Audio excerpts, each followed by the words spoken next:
రాజు తానే సమిధల్లె మారి నిలువెల్లా వెలిగెరా. భోగాన్ని విడిచి త్యాగాన్ని వలచి తాపసిగా నిలిచెరా.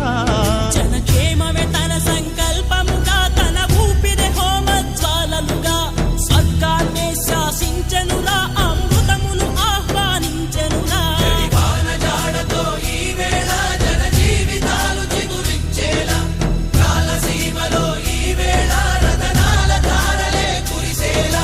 కల్లు కల్లు మని సిరిమూవల్లే చినుకే చేరగా, జల్లు జల్లు మని పులకింతల్లో పుడమే పాడగా, హరివిల్లు ఎత్తి కరిమబ్బు వాన బాణాలే